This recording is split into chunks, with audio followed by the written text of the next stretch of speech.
ਹੁਣੇ ਹੁਣੇ ਹੀ ਇੱਕ ਗੱਲਾਂ 'ਚੋਂ ਗੱਲ ਉੱਭਰ ਕੇ ਆਈ ਹੈ ਤੇ ਮੈਨੂੰ ਖਿਆਲ ਆਇਆ ਵੀ ਇਹ ਹੁਣੇ ਹੀ ਤੁਹਾਡੇ ਨਾਲ ਸਾਂਝੀ ਕਰ ਲਈ।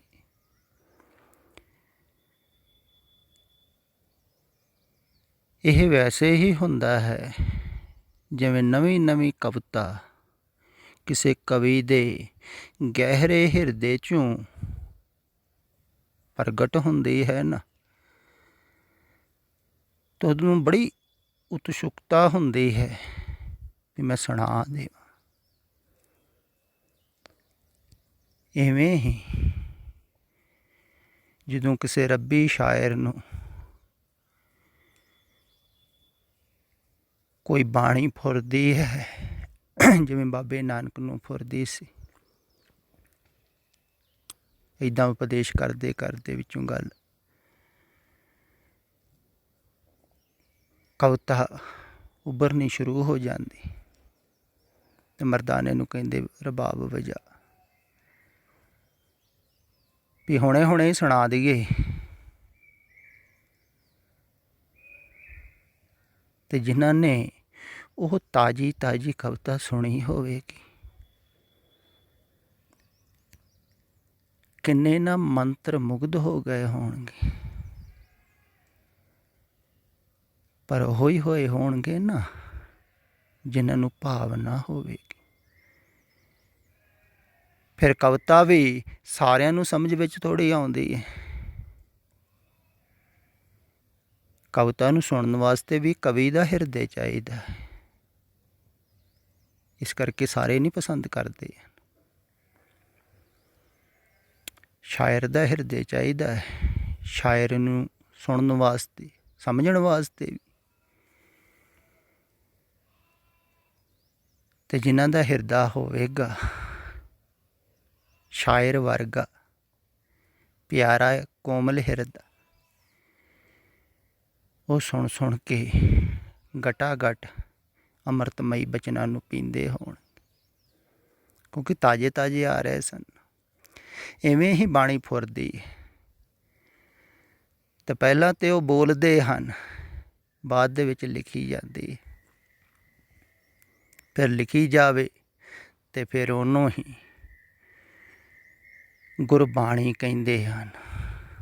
ਪਰ ਜਦੋਂ ਉਹ ਬੋਲ ਰਹੇ ਹੁੰਦੇ ਹਨ, ਉਦੋਂ ਸਾਧਾਰਨ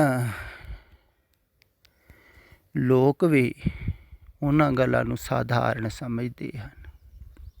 ਇਹ ਅਕਸਰ ਹੁੰਦਾ ਹੈ, ਸਮੇਂ ਦੇ ਮੁਤਾਬਕ ਬੋਲਿਆ ਜਾਂਦਾ ਹੈ, ਉਸ ਭਾਸ਼ਾ ਦੇ ਵਿੱਚ ਬੋਲਿਆ ਜਾਂਦਾ ਹੈ ਤੇ ਸਹਿਜ ਬੋਲਿਆ ਜਾਂਦਾ ਹੈ। ਦਰਅਸਲ ਅਧਿਆਤਮ ਬਹੁਤ ਹੀ ਸਹਿਜ ਤੇ ਸਰਲ ਹੈ, ਬਿਲਕੁਲ ਸਾਦਾ ਹੈ। ਪਰ ਸਾਦਗੀ ਜਿਹੜੇ ਪੜ੍ਹੇ ਲਿਖੇ ਉਹ ਪਸੰਦ ਨਹੀਂ ਨਾ ਕਰਦੇ ਹਨ। ਕਬੀਰ ਜੀ ਨੇ ਬੋਲਿਆ ਬਿਲਕੁਲ ਸਾਦਾ, ਰਵਿਦਾਸ ਜੀ ਨੇ ਬੋਲਿਆ ਜਾਂ ਫਰੀਦ ਜੀ ਨੇ ਬੋਲਿਆ ਉਸ ਭਾਸ਼ਾ ਦੇ ਵਿੱਚ ਬਿਲਕੁਲ ਸਾਦਾ। ਪਰ ਪੜ੍ਹੇ ਲਿਖੇ ਉਸ ਸਮੇਂ ਸਾਦਗੀ ਪਸੰਦ ਨਹੀਂ ਨਾ ਕਰਦੇ ਹਨ। ਉਹ ਤਾਂ ਚੰਗੇ ਚੰਗੇ ਸ਼ਬਦ ਕੋਈ ਬੋਲਣ ਵਾਲਾ ਹੋਵੇ, ਵਧੀਆ ਵਧੀਆ, ਔਖੇ ਔਖੇ, ਭਾਵੇਂ ਸਮਝ ਵਿੱਚ ਵੀ ਨਾ ਆਉਂਦੇ ਹੋਣ, ਲੋਕ ਪਸੰਦ ਕਰਦੇ ਬੜਾ ਪੜ੍ਹਿਆ ਲਿਖਿਆ ਵਿਦਵਾਨ ਵਿਅਕਤੀ ਬੋਲ ਰਿਹਾ। ਪਰ ਅਧਿਆਤਮ ਜਿਹੜਾ ਹੈ ਉਹ ਵਿਦਵਾਨ ਕੋਲ ਨਹੀਂ ਨਾ ਹੁੰਦਾ ਹੈ।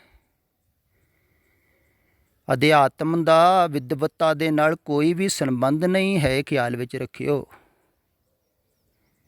ਅਧਿਆਤਮ ਜਿਹੜਾ ਹੈ ਨਾ ਸਹਿਜ ਸਫੁਰਤ ਅੰਦਰੋਂ ਹੀ ਪ੍ਰਗਟ ਹੁੰਦਾ ਹੈ, ਅੰਦਰੋਂ ਹੀ ਫੁੱਲ ਖਿੜਦਾ ਹੈ।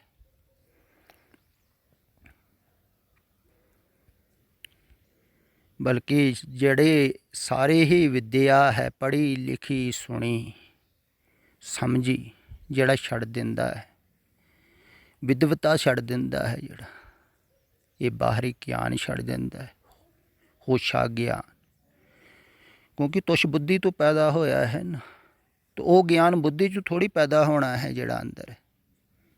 ਇਸ ਬੁੱਧੀ ਨੂੰ ਛੱਡ ਕੇ ਹੀ ਉਹ ਮਿਲੇਗਾ ਨਾ।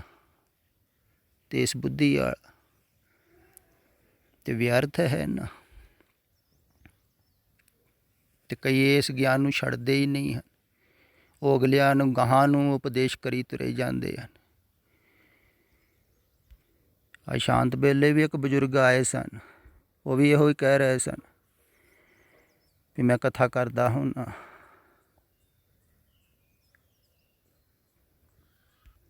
ਕਥਾ ਕਰਨ ਦੀ ਵਾਸ਼ਨਾ ਨਹੀਂ ਛੁੱਟ ਰਹੀ ਹੈ। ਕੀ ਕਥਾ ਕਰਦੇ ਹੋ ਤੁਸੀਂ? ਸ਼ਬਦਾਂ ਨੂੰ ਤੋੜ ਮੋੜ ਕੇ ਪੇਸ਼ ਕਰੀ ਜਾਂਦੇ ਹੋ। ਸ਼ਬਦਾਂ 'ਚ ਕੀ ਹੈ? ਉਹ ਸ਼ਬਦਾਂ ਅਤੀਤ ਹੈ। ਸ਼ਬਦਾਂ ਨੂੰ ਛੱਡੋ ਪਿੱਛਾ। ਜੇ ਸਮਝ ਵਿੱਚ ਆਈ ਹੈ ਕੋਈ ਗੱਲ ਤੇ ਫਿਰ ਤੁਸੀਂ ਛੱਡੋ ਉਹਦਾ ਖਹਿੜਾ ਸ਼ਬਦਾਂ ਦਾ। ਕਿੰਨਾ ਕੁ ਜੇ ਸ਼ਬਦਾਂ ਨੂੰ ਫੜੀ ਰੱਖਣਾ ਹੈ। ਅਤੇ ਸ਼ਬਦਾਂ ਦੇ ਕਾਰਨ ਹੀ ਬੁੱਧੀ ਤੁਹਾਡੀ ਚੱਲ ਰਹੀ ਹੈ, ਵਿਚਾਰ ਚੱਲ ਰਹੇ ਹਨ। ਛੱਡੋ ਇਸ ਗਿਆਨ ਦਾ ਥੋਥੇ ਦਾ ਸ਼ਹਿਰ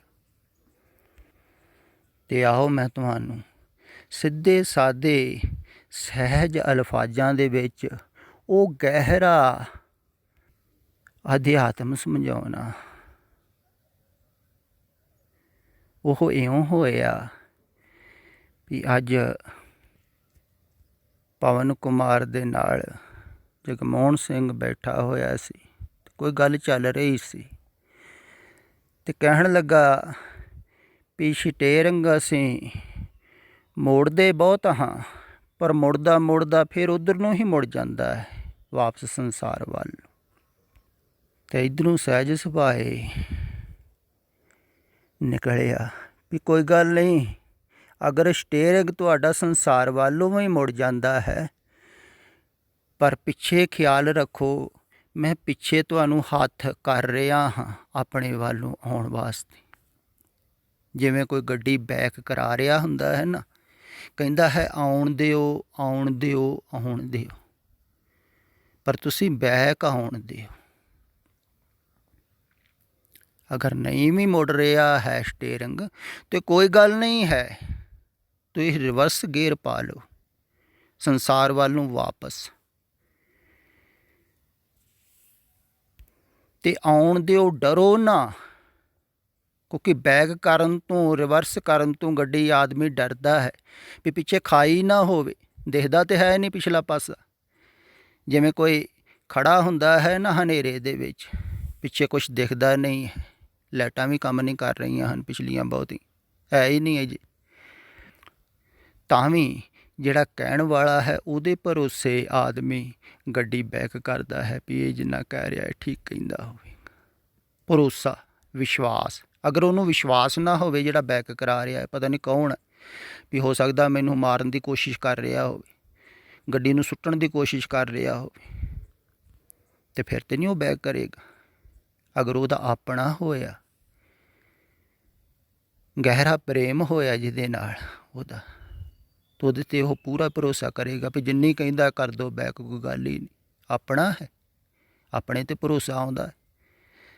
ਅਤੇ ਅਗਰ ਤੁਹਾਨੂੰ ਭਰੋਸਾ ਹੈ ਤਾਂ ਮੈਂ ਕਹਿ ਰਿਹਾ ਹਾਂ ਵੀ ਆਉਣ ਦਿਓ, ਬੈਕ ਹੀ ਆਉਣ ਦਿਓ, ਕੋਈ ਗੱਲ ਨਹੀਂ।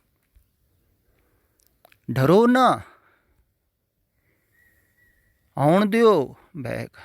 ਡਰ ਬਹੁਤ ਲੱਗਦਾ ਹੈ ਕਿਉਂਕਿ ਦਿਖਦਾ ਨਹੀਂ ਨਾ ਪਿੱਛੇ ਵੀ ਡੇਗੀ ਨਾ ਦੇਵੇ, ਡੇਗੀ ਨਾ ਪਈ, ਮੇਟੀ ਨਾ ਜਾਈ। ਨਹੀਂ, ਮੈਂ ਕਹਿੰਦਾ ਹਾਂ ਅਗਰ ਤੁਸੀਂ ਬਿਲਕੁਲ ਨਿਸ਼ਚੈ ਕਰ ਲਿਆ, ਭਾਵਨਾ ਕਰ ਲਈ, ਸ਼ਰਧਾ ਕਰ ਲਈ ਤੁਹਾਡੇ ਅੰਦਰ ਵੀ ਠੀਕ ਹੈ ਕਹਿ ਰਹੇ ਹਨ ਅਤੇ ਜਾਣ ਦਿਓ, ਅਤੇ ਤੁਸੀਂ ਜਾਣ ਦਿੱਤੀ ਪਿੱਛੇ। ਤੁਹਾਨੂੰ ਤਾਂ ਲੱਗੇਗਾ ਡਿੱਗ ਰਹੀ ਹੈ ਡਿੱਗ ਰਹੀ ਹੈ, ਕਿਉਂਕਿ ਤੁਹਾਨੂੰ ਪਤਾ ਥੋੜ੍ਹੀ ਲੱਗ ਰਿਹਾ।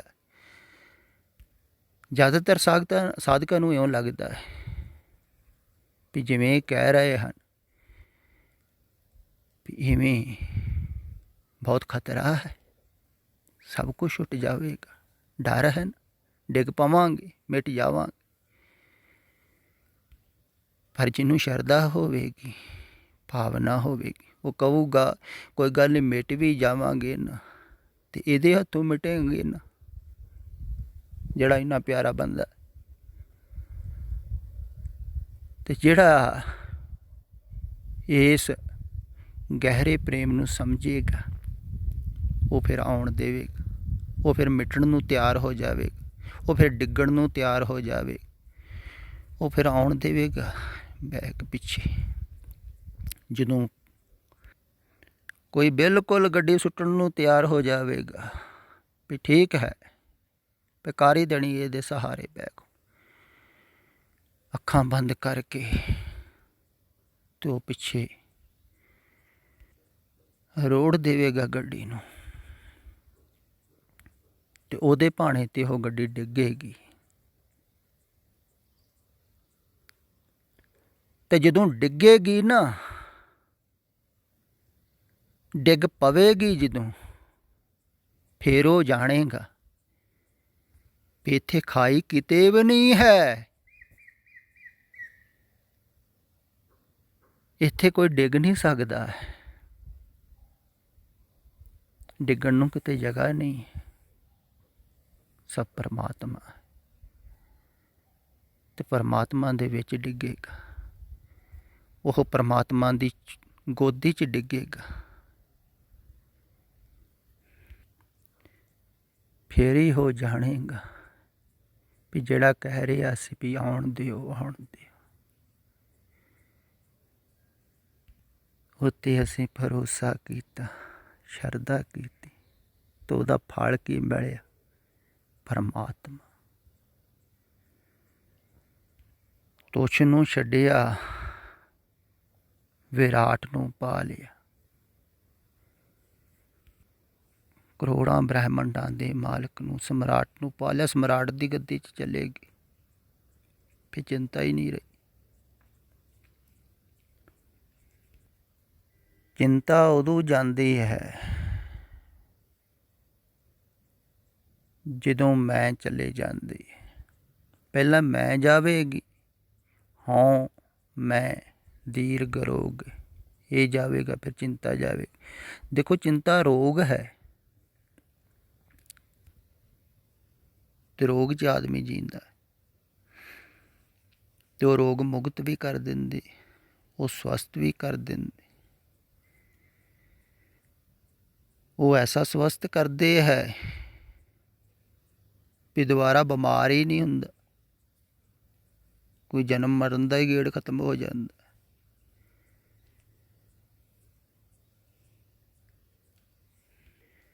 ਆਵਾਗਾਨ ਮਿਟ ਜਾਂਦਾ, ਤੇ ਮਿਟਦਾ ਕਿਵੇਂ ਹੈ?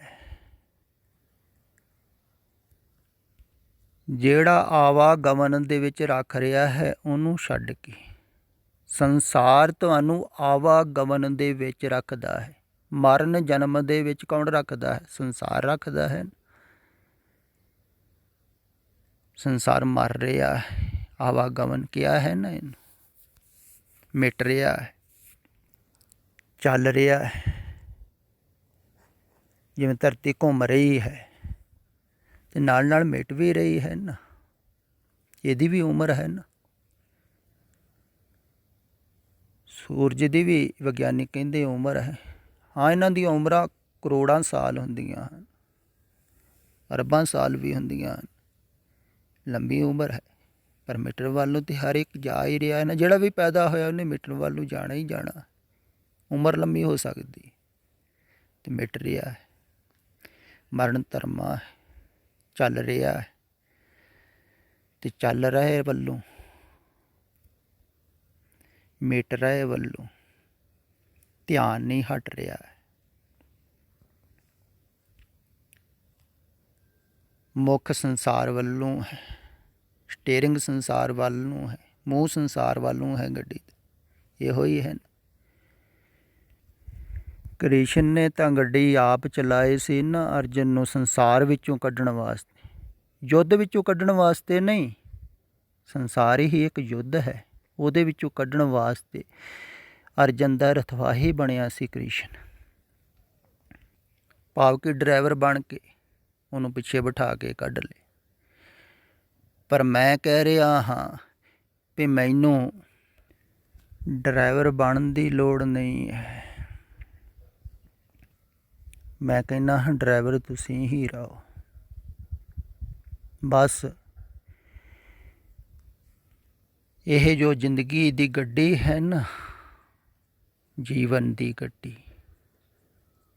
ਤੁਸੀਂ ਆਪਣੀ ਸਮਝ ਰਹੇ ਹੋ। ਇਹਨੂੰ ਸੰਸਾਰ ਵਾਲੇ ਪਾਸੇ ਨੂੰ ਨਾ ਲੈ ਕੇ ਜਾਓ, ਇਹਨੂੰ ਬੈਕ ਆਉਣ ਦਿਓ ਪਿੱਛੇ। ਜਿਵੇਂ ਪੁਰਾਣੇ ਸਮਿਆਂ ਦੇ ਵਿੱਚ ਬੈਕ ਗੇਅਰ ਨਹੀਂ ਸੀ ਹੁੰਦਾ ਗੱਡੀ ਦਾ, ਪਹਿਲ ਜਿਹੜੀ ਬਣੀ ਕ੍ਰਿਸ਼ਨ ਜੀ ਦੇ ਟਾਈਮ 'ਤੇ ਬਿਲਕੁਲ ਨਹੀਂ ਸੀ ਹੁੰਦਾ। ਹੁਣ ਰਥਾਂ ਦੇ ਬੈਕ ਗੇਅਰ ਥੋੜ੍ਹੀ ਹੁੰਦੀ, ਪਰ ਅਜੋਕੇ ਸਮੇਂ 'ਚ ਗੱਡੀਆਂ ਐਸੀਆਂ ਹੈ ਜਿਨ੍ਹਾਂ ਦਾ ਰਿਵਰਸ ਗੇਅਰ ਹੁੰਦਾ ਹੈ, ਬੈਕ। ਇਸੇ ਕਾਰਨ ਹੀ ਕਹਿੰਦਾ ਹਾਂ ਨਾ ਮੈਂ, ਸਮਾਂ ਬਦਲ ਗਿਆ ਹੈ ਅਤੇ ਅਜੋਕੇ ਸਮੇਂ ਦੇ ਹਿਸਾਬ ਨਾਲ ਗੱਲ ਹੋ ਸਕਦੀ ਹੈ। ਅਤੇ ਕਹਿਣ ਦਾ ਭਾਵ ਹੈ ਵੀ ਧਿਆਨ ਨੂੰ ਹਟਾਉਣਾ ਹੈ ਸੰਸਾਰ ਵੱਲੋਂ, ਬੈਕ ਆਉਣ ਦਾ ਭਾਵ ਹੈ। ਪਰ ਹਟਾਉਣ ਤੋਂ ਡਰਦਾ ਹੈ ਆਦਮੀ ਵੀ ਪਿੱਛੇ ਕੁਛ ਦਿਖਦਾ ਨਹੀਂ। ਅਤੇ ਮੈਂ ਕਹਿੰਦਾ ਹਟਾਓ, ਡਰੋ ਨਾ, ਹਟਾਉਂਦੇ ਜਾਓ ਸੰਸਾਰ ਵੱਲੋਂ ਧਿਆਨ, ਬੈਕ ਆਉਂਦੇ ਜਾਓ ਆਪਣੇ ਵੱਲ। ਜਿੰਨਾ ਤੁਸੀਂ ਧਿਆਨ ਹਟਾਉਂਦੇ ਜਾਓਗੇ ਉਹਨਾਂ ਆਪਣੇ ਵੱਲ ਨੂੰ ਆਈ ਜਾਓਗੇ, ਆਪਣੇ ਘਰ ਵੱਲ ਨੂੰ ਆਈ ਜਾਓਗੇ। ਜਿਹ ਘਰ ਤੋਂ ਰਹਿਣਾ ਬਸਣਾ ਸੋ ਘਰ ਤੇ ਉਹ ਵਿਸਾਰ। ਉਹ ਵਿਸਰ ਗਿਆ ਹੈ ਤੁਹਾਨੂੰ ਘਰ ਭਾਵੇਂ, ਪਰ ਉਹਦੀ ਹੀ ਮੈਂ ਯਾਦ ਦਿਵਾ ਰਿਹਾ ਹਾਂ ਵੀ ਉਹ ਤੁਹਾਡੇ ਪਿੱਛੇ ਹੀ ਹੈ। ਤੁਸੀਂ ਬੈਕ ਆ ਜਾਓ, ਤੁਸੀਂ ਅੱਗੇ ਚਲੇ ਗਏ ਸੰਸਾਰ ਵਿੱਚ, ਭਟਕ ਗਏ ਹੋ ਮੇਲੇ ਦੇ ਵਿੱਚ, ਕੋਈ ਗੱਲ ਨਹੀਂ, ਫਿਰ ਵਾਪਸ ਆ ਸਕਦੇ ਹੋ। ਅਤੇ ਵਾਪਸ ਫਿਰ ਹੌਲੀ ਹੌਲੀ ਧਿਆਨ ਨੂੰ ਸੰਸਾਰ ਵੱਲੋਂ ਹਟਾਉਂਦੇ ਜਾਓ। ਜਿਵੇਂ ਬੱਚੇ ਦੀ ਲਿਵ ਟੁੱਟ ਗਈ, ਸੰਸਾਰ ਵਿੱਚ ਲੱਗ ਗਈ, ਭਟਕ ਗਿਆ ਸੰਸਾਰ 'ਚ, ਧਿਆਨ ਲੱਗ ਗਿਆ, ਬਹੁਤ ਪਾਸੇ ਫੈਲ ਗਿਆ। ਉਦੋਂ ਨਹੀਂ ਸੀ ਪਤਾ, ਹੁਣ ਤੁਹਾਨੂੰ ਪਤਾ ਲੱਗ ਗਿਆ ਨਾ, ਹੁਣ ਧਿਆਨ ਵੈਸੇ ਹੀ ਹਟਾਉਂਦੇ ਜਾਓ, ਫਿਰ ਤੁਸੀਂ ਨਿਰਦੋਸ਼ ਹੁੰਦੇ ਜਾਓਗੇ। ਜਿੰਨਾ ਕੋਈ ਆਪਣੇ ਘਰ ਨੂੰ ਆਉਂਦਾ ਜਾਂਦਾ ਹੈ ਨਿਰਦੋਸ਼ ਹੁੰਦਾ ਹੈ।